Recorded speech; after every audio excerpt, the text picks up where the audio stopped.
आज हम बात करेंगे सिकल सेल एनीमिया के बारे में। सिकल सेल एनीमिया वैसे तो हर जगह नहीं मिलता है, लेकिन इंडिया के ऐसे बहुत सारे पार्ट्स हैं जहाँ पे आपको सिकल सेल एनीमिया देखने को मिलेगा। इंडिया के अलावा बाहर यूएसए, अफ्रीका जैसी जगह में ये काफ़ी इसकी प्रिवलेंस देखने को मिलती है।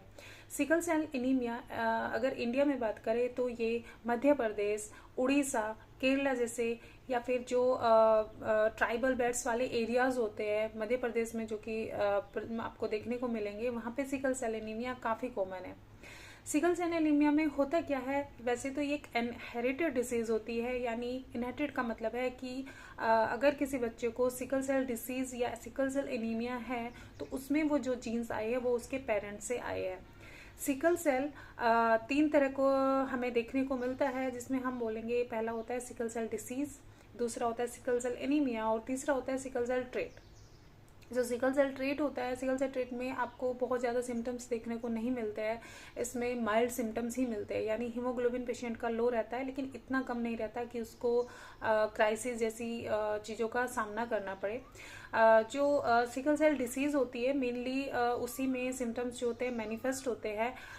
इसकी अगर मैकेनिज्म की बात करें कि सिकल सेल डिसीज़ होती क्यों है, जैसे कि मैंने आपको अभी बताया कि ये जेनेटिक डिसीज़ होती है। तो इसमें क्या होता है कि मिससेंस म्यूटेशंस हो जाता है। मिससेंस म्यूटेशन में जो ग्लूटामिक एसिड नाम का एक अमीनो एसिड्स होता है वो रिप्लेस कर दिया जाता है वेलिन अमीनो एसिड से 6th पोजीशन पे बीटा ग्लोबिन चेन के, जिसकी वजह से सारे क्लिनिकल फीचर्स देखने को मिलते हैं।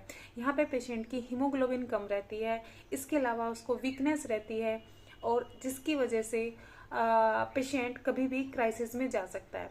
सिकल सेल डिसीज में दो तीन तरह के क्राइसिस देखने को मिलते हैं, जिसमें से जो कॉमन क्राइसिस होता है वो होता है vaso occlusive crisis. Vaso occlusive crisis का मतलब ये होता है इन पेशेंट में जो नॉर्मल आरबीसीज होती है वो नॉर्मल ना होके सिकल शेप की होती है, जिसकी वजह से ये सिकल शेप की आरबीसीज आपकी ब्लड वेसल्स में कहीं भी जाके चिपक सकती है या अडेयर हो सकती है, जिसकी वजह से वहाँ पे ओक्लूजन हो जाता है। और किसी भी ऑर्गन की वेसल्स में अगर ओक्लूजन हो जाता है तो वहाँ पे इन्फेक्ट होने के चांस बढ़ जाते हैं।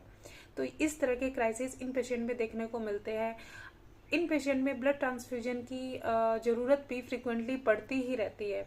तो मेन चीज़ जो सिकल सेल डिसीज़ के पेशेंट को ध्यान रखनी चाहिए कि आपको उन हर कंडीशन को अवॉइड करना है जिसकी वजह से सिकलिंग आपके अंदर एक तरीके से डेवलप हो सकती है।